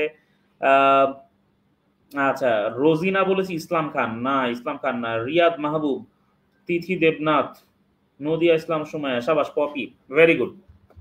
ওকে, পরের প্রশ্নে যায়, বাংলাদেশ প্রথম জাহাজ রপ্তানি করে কোথায়? বাংলাদেশ প্রথম জাহাজ রপ্তানি করেছিল কোথায়? আমরা জানি বাংলাদেশ প্রথম জাহাজ রপ্তানি করেছিল ডেনমার্কে। প্রথম বাংলাদেশ জাহাজ রপ্তানি করে কোথায়? ডেনমার্কে। পরের প্রশ্নে যাই, বাংলাদেশে কয়টি কৃষি শুমারি হয়েছে? এখন পর্যন্ত বাংলাদেশে মোট কৃষি শুমারি হয়েছে 5টি। বাংলাদেশে এখন পর্যন্ত মোট কৃষি শুমারি হয়েছে 5টি। এর পরের প্রশ্নে যাই, গারোরা কোন জেলায় বসবাস করে না? আচ্ছা, গারোরা বেসিক্যালি গারো পাহাড়ের পাদদেশে বসবাস করে। তার মানে আমরা দেখছি ময়মনসিংহে তো অবশ্যই গারোরা কি করে? বসবাস করে। তাহলে হবিগঞ্জেও গারোরা বসবাস করে, টাঙ্গাইলেও গারোরা বসবাস করে। তা গারোরা বসবাস করে না কোথায়? সিরাজগঞ্জে কোনো গারো বসবাস করে না। সিরাজগঞ্জে গারোরা বসবাস করে না। পরেরটা দেখি, কাট কপি পেস্টের জনক? আইসিটি থেকে আসা প্রশ্ন। এবং কাট কপি পেস্ট না থাকলে অনেকেরই পেট চলা বন্ধ হয়ে যেত, তাই না? যারাই যে তোমরা কিছুদিন পর ইউনিভার্সিটিতে যাবা না, সেখানে তোমাদের প্রেজেন্টেশন করতে দিলে তখন তোমরা গণহারে কাট কপি পেস্ট করবা আর কি, বুঝছো? তাহলে এই যে কন্ট্রোল সি, হ্যাঁ, তারপরে হচ্ছে কন্ট্রোল ভি, হ্যাঁ, তারপর হচ্ছে কন্ট্রোল এক্স, ঠিক আছে, এইগুলা ঠিক আছে, এইগুলা মানে আমাদের এই ল্যারি টেসলার, হ্যাঁ, যে ভদ্রলোক ল্যারি টেসলার, এই ল্যারি টেসলার হচ্ছেন এই কাট কপি পেস্টের জনক। আচ্ছা, এরপর দেখি পরের প্রশ্ন যেটা আছে, এটা একটা আইসিটি থেকে আসা প্রশ্ন। এক নিবল সমান সমান কত সেটা জানতে চেয়েছে। আমরা জানি যে এক নিবল সমান সমান হচ্ছে 4 বিট। এক নিবল সমান সমান 4 বিট। এটা হচ্ছে একদম ছোট ক্ষুদ্র একক আর কি। এক নিবল সমান সমান 4 বিট। আচ্ছা, এরপর দেখি কম্পিউটারের স্থায়ী স্মৃতি কোনটা। কম্পিউটারের স্থায়ী স্মৃতি আর অস্থায়ী স্মৃতি, পার্মানেন্ট মেমোরি আর ভোলাটাইল মেমোরি, এগুলো থেকে কিন্তু প্রশ্ন আসে। স্থায়ী স্মৃতি অস্থায়ী স্মৃতি থেকে প্রশ্ন আসে অনেক। হ্যাঁ, তাহলে ইভেন তোমাদের এই যে আইসিটি থেকে যে প্রশ্নগুলো আসবে, এই আইসিটি থেকে দুইটা ধাপে, একটা হচ্ছে তোমাদের টেক্সট থেকে প্রশ্ন আসবে এবং আরেকটা হচ্ছে কম্পিউটার বা বেসিক্স অফ কম্পিউটার থেকে কিছু প্রশ্ন আসার পসিবিলিটি থাকে। এগুলো সরাসরি তোমাদের টেক্সটের উত্তর নাও থাকতে পারে। তাহলে কম্পিউটার স্থায়ী স্মৃতি হচ্ছে আমরা জানি রম। রম হচ্ছে কম্পিউটারের স্থায়ী স্মৃতি। আর র্যাম হচ্ছে কি অস্থায়ী স্মৃতি। তুমি কোনো ছবি জমা রাখতে গেলে তোমাকে রমে জমা রাখতে হয়। আর র্যাম হচ্ছে সেই ছবি দেখতে গেলে র্যাম ছবিটা ব্যবহার করে এবং যখনই তুমি ছবিটা ক্লোজ করে দিবা সাথে সাথে কি হবে, র্যাম ফ্রি হয়ে যাবে। তাহলে র্যাম হচ্ছে বারবার ব্যবহার করা যায়। ঠিক আছে, বারবার ব্যবহার করা যায়। আচ্ছা, আমি দেখছি এখানে একজন একটা প্রশ্ন করেছে। কি প্রশ্ন করেছে? প্রশ্ন করেছে যে নিবল আসলে কি। আচ্ছা, এখন এইটা একটা ভালো প্রশ্ন। ঠিক আছে, মানে আচ্ছা, জিজ্ঞেস করেছে নিবল মানে কি বাইট। হ্যাঁ, জিজ্ঞেস করেছে যে নিবল মানে বাইট কিনা। আচ্ছা, কথা হচ্ছে যে নিবল আসলে বাইট না। নরমালি 8টা বাইট যেটা, হ্যাঁ 8টা বাইট যেটা, মানে 8টা বিট যেটা, সেটা মিলে তো একটা বাইট হয়, তাই না? আচ্ছা, কই গেল? নরমালি 8টা বিট মিলে তো হচ্ছে একটা বাইট হয়। 8 বিট সমান সমান একটা বাইট। এই বাইটের হাফ হচ্ছে নিবল। বাইটের হাফ হচ্ছে নিবল, 4 বিট। ঠিক আছে, তাহলে বাইটের অর্ধেক হচ্ছে নিবল। ঠিক আছে, বাইটের অর্ধেক হচ্ছে নিবল। তাইলে 4 বিট সমান সমান 1 নিবল বা হাফ বাইট, এটা মনে রাখতে হবে। হুম, ওকে। এরপর এরপর আচ্ছা, আমি দ্রুত শেষ করার চেষ্টা করছি যেন তোমরা সবাই একটু ক্লাসটা করতে পারো। হ্যাঁ, এরপর আমরা দেখছি যে কোনটি বিশেষায়িত ব্যাংক নয়। কোনটি বিশেষায়িত ব্যাংক নয়? দেখো এখানে কৃষি ব্যাংক, এটা হচ্ছে কৃষির জন্য বিশেষায়িত ব্যাংক। এই যে এখানে শিল্প ব্যাংক, এটা হচ্ছে শিল্পের জন্য বিশেষায়িত ব্যাংক। গ্রামীণ ব্যাংক তো সৃষ্টি হয়েছে বিশেষায়িত হিসেবে, কারণ এটার কাজই ছিল মাইক্রো ফিন্যান্স। আর ইসলামী ব্যাংক হচ্ছে একটা পূর্ণাঙ্গ বাণিজ্যিক ব্যাংক। ইসলামী ব্যাংক কোনো বিশেষায়িত ব্যাংক নয়। ঠিক আছে, ইসলামী ব্যাংক কোনো বিশেষায়িত ব্যাংক নয়। ইসলামী ব্যাংক হচ্ছে একটা পূর্ণাঙ্গ বাণিজ্যিক ব্যাংক। এরপরে দেখি বাংলাদেশে ইন্টারনেট চালু হয় কবে। এটাও আইসিটি থেকে আসা একটা প্রশ্ন। সমস্ত পৃথিবীতে ইন্টারনেট চালু হয়েছিল 1969 সালে। আর বাংলাদেশে এইটা একটু চেঞ্জ করে ঘুরাই ফিরায় 1996 সালে কি হয়, ইন্টারনেট চালু হয়। তাহলে বাংলাদেশে ইন্টারনেট চালু হয়েছিল 1996 সালে। পরের প্রশ্নটা দেখি, ভিওআইপির পূর্ণরূপ কি? ভিওআইপির পূর্ণরূপ হচ্ছে ভয়েস ওভার ইন্টারনেট প্রোটোকল। ভিওআইপির পূর্ণরূপ হচ্ছে ভয়েস ওভার ইন্টারনেট প্রোটোকল। এটা হচ্ছে ভিওআইপির পূর্ণরূপ। তারপরের প্রশ্নটা যদি আমরা একটু দেখি, সিল্ক সিটি কোনটাকে বলা হয়? Silk city. আচ্ছা, সিল্ক সিটি নামে তো একটা ট্রেনই আছে, তাই না? এবছর এই যে আমাদের মিফতাহুল জান্নাতের বাড়ি যেখানে, সেইখানে ওই ট্রেনটা যায়। আমরা যখন মিফতার বাড়িতে গেলাম, যাওয়ার সময় আমরা সিল্ক সিটি ট্রেনে যাইতে চাইছিলাম, তখন সিল্ক সিটি ট্রেনে যাওয়া হয়নি। তখন আমরা গেছিলাম হচ্ছে ধূমকেতু এক্সপ্রেসে মোস্ট প্রবাবলি। তো এই যে সিল্ক সিটি, যেটা সিল্ক সিটি বলা হয় রাজশাহীকে, কেন? কারণ রাজশাহীতে হচ্ছে রেশম উৎপাদনের জন্য বিখ্যাত। রাজশাহী কেন? রেশম উৎপাদনের জন্য রাজশাহী বিখ্যাত।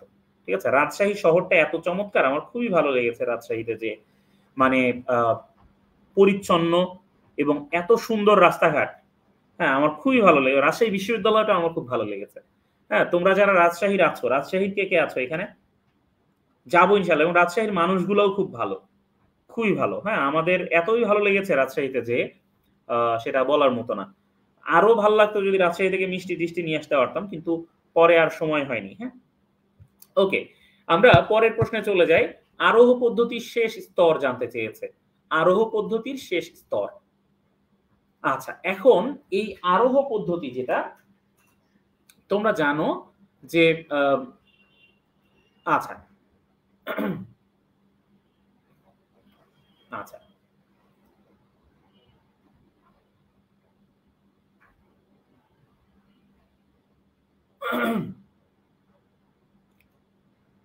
আচ্ছা, আমরা মানে এই আরোহের যে বিষয়টা এটা মূলত যুক্তিবিদ্যার একটা আলোচ্য বিষয়। আরোহ মূলত যুক্তিবিদ্যার একটা আলোচ্য বিষয়। নরমালি একটা মানে বিশেষ বস্তু মানে কয়েকটা বিশেষ বস্তু বা ঘটনার উপর ভিত্তি করে, কয়েকটা বিশেষ বস্তু বা ঘটনার উপর ভিত্তি করে বা এই ঘটনার অভিজ্ঞতার উপর ভিত্তি করে আমরা যদি একটা অনুমানে পৌঁছাই, তাহলে সেটাকে আরোহ বলে। যেমন আমরা যদি বলি যে, কি বলি যে রহিম, হ্যাঁ? রহিম কি? রহিম ভাত খায়। ঠিক আছে? তারপরে কি করে? করিম ভাত খায়। হ্যাঁ? তারপরে কি করে? জব্বার ভাত খায়। হ্যাঁ? তাইলে কি সকল মানুষ কি করে? ভাত খায়। তাহলে এই যে আমরা একটা বিষয় আ মানে আমরা একটা বিষয়কে অনুমান নিয়ে বা কয়েকটা বিশেষ বস্তু বা ঘটনা চুজ করে, কয়েকটা ফ্যাক্টর চুজ করে, তারপরে আমরা একটা সার্বিক সিদ্ধান্তে পৌঁছে যাচ্ছি পুরো মানুষের ব্যাপারে। এইটাই হচ্ছে আরোহ পদ্ধতি। আরোহ মূলত ২ ধরনের হয়। একটা হচ্ছে প্রকৃত, আরেকটা হচ্ছে অপ্রকৃত। তো এই প্রকৃত আর অপ্রকৃত আরোহ, এই ২ টা আরোহ নিয়ে মূলত কাজ। এখন এই আরোহ পদ্ধতি যেটা, সে আরোহ পদ্ধতির শেষ স্তরটা জানতে চেয়েছে। হুম? আরোহ পদ্ধতির একেবারে শেষ স্তরটা জানতে চেয়েছে, হ্যাঁ? তো আমরা জানি যে আরোহ পদ্ধতির একেবারে শেষ স্তর হচ্ছে পরীক্ষামূলক সমর্থন। এটা হচ্ছে আরোহ পদ্ধতির একেবারে শেষ স্তর, পরীক্ষামূলক সমর্থন। আচ্ছা। পরের যে প্রশ্নটা সেটা আমরা একটু দেখি।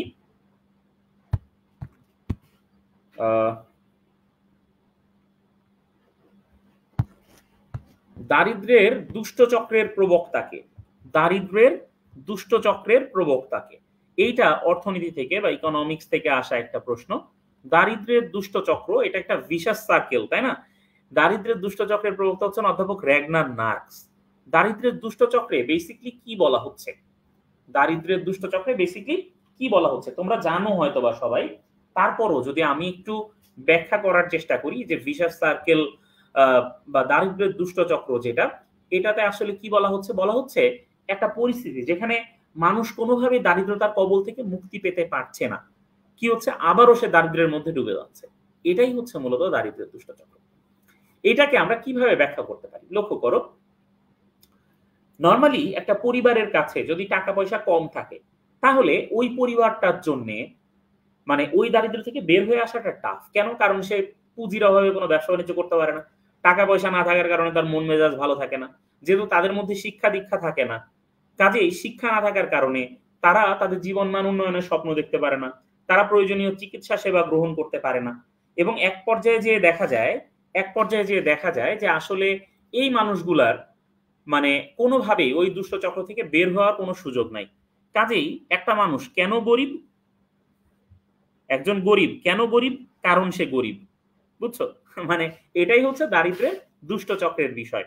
তো দারিদ্র্যের দুষ্ট চক্রকে অধ্যাপক র্যাগনার মার্কস ব্যাখ্যা করেছেন ভিশাস সার্কেল অফ পভার্টি কে এবং এটাকে বলা হচ্ছে দারিদ্র্যের দুষ্ট চক্র যে একজন গরিব ব্যক্তির জন্য আসলে আ মানে ধনী হওয়া এটা খুব টাফ বা সে পারে না সহজে। উৎপাদনের আদি ও মৌলিক উপকরণ কোনটা? যখনই আদি ও মৌলিক উপকরণের কথা আসবে, তখন সেটা হবে কি? ভূমি হবে। কি হবে? ভূমি হবে। এই মৌলিক উপকরণ হচ্ছে ভূমি। কারণ ভূমি আসলে বাড়ে না। হ্যাঁ? ভূমি হচ্ছে একদম আদি থেকে আছে। এইটা বাড়ানোর কোনো উপায় নেই।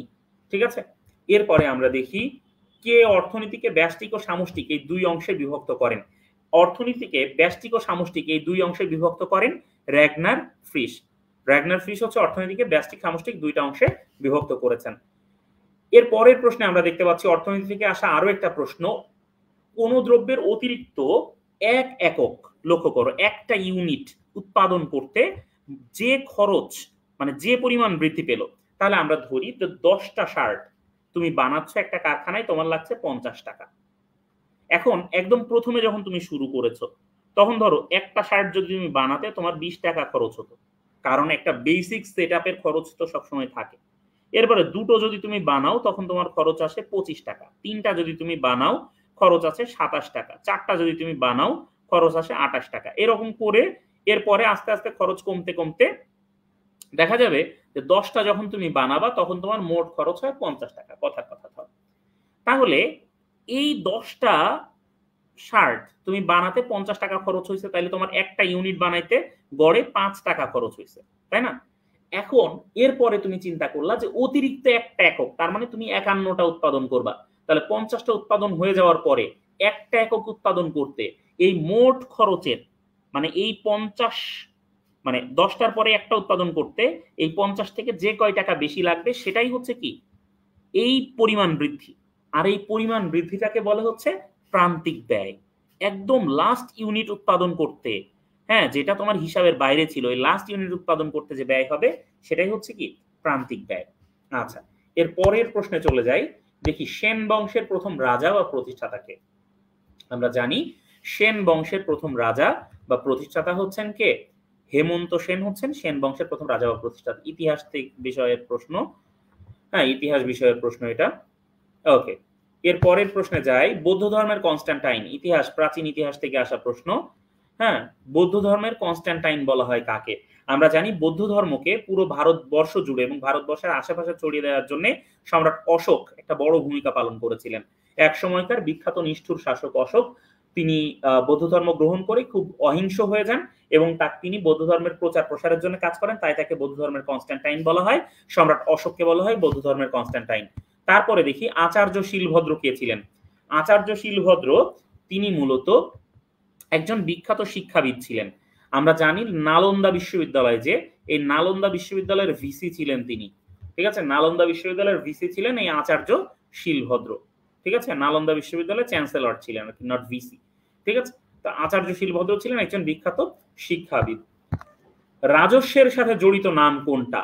রাজস্ব আদায়ের সাথে জড়িত এই ভারতবর্ষের প্রেক্ষাপটে যে নামটা সেটি হচ্ছে টোডরমল।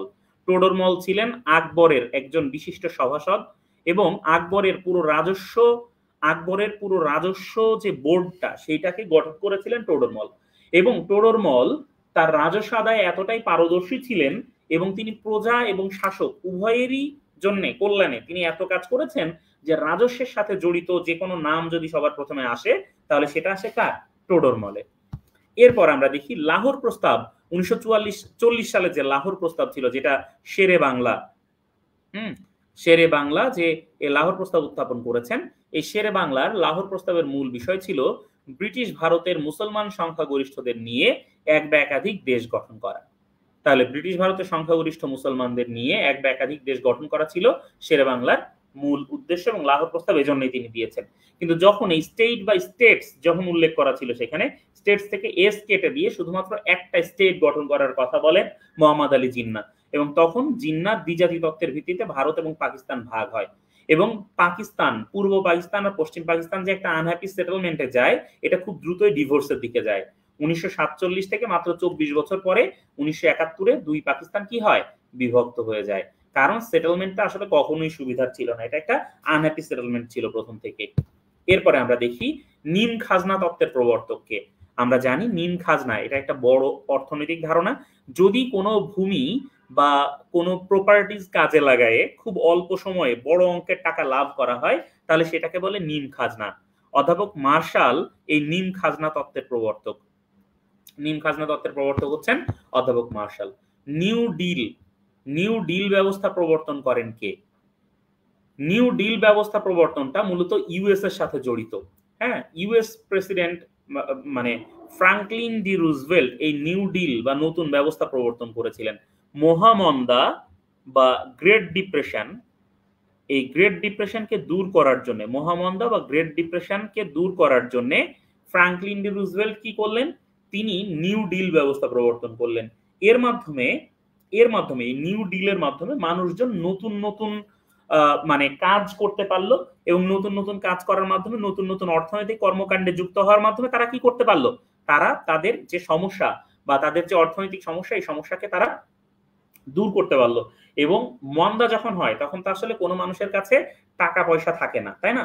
সেই টাকা পয়সা না থাকা অবস্থা থেকে আস্তে আস্তে আস্তে আস্তে টাকার যে সাইকেলটা সেটা আবার পুনরায় ঠিক করা, এই কাজে এই ফ্রাঙ্কলিন ডি রুজভেল্টের এই নিউ ডিল খুব কাজে দিয়েছিল।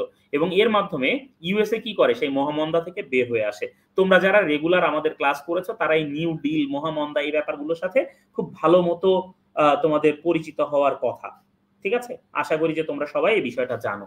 তো এই ছিল ভাইয়া মোটামুটি তোমাদের আজকের 60টা প্রশ্ন, যে 60টা প্রশ্নের সমাধান আজকে তোমাদেরকে আমি দিতে চেয়েছিলাম। দেখো এই প্রশ্নগুলো থেকে কমন আসবে এরকম মনে করার কোনো কারণ নেই, তবে গুচ্ছের প্রশ্নটা অনেকটা এই ধরনেরই হবে।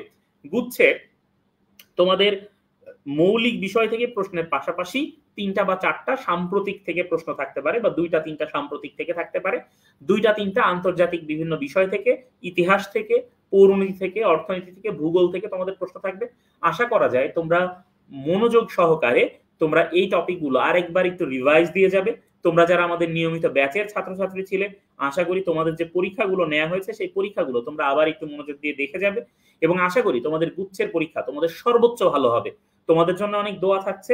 তোমরা সবাই একটু আমাদের যে কলেজকে নিয়ে যে কম্পিটিশনটা হবে, খুব দ্রুত অ্যারেঞ্জ করা হচ্ছে, এই কম্পিটিশনে তোমরা তোমাদের নিজেদের কলেজকে, হ্যাঁ, হাইয়েস্ট, যেহেতু এটা আমাদের 1.0, হ্যাঁ, মানে আমরা আমাদের একদম প্রথম এবছর আমরা আমাদের এই কম্পিটিশনটা ওপেন করছি, কাজেই তোমরা বুঝতেই পারছো যে কলেজ এবছর চ্যাম্পিয়ন হবে এটা খুবই প্রেস্টিজিয়াস একটা ব্যাপার হবে।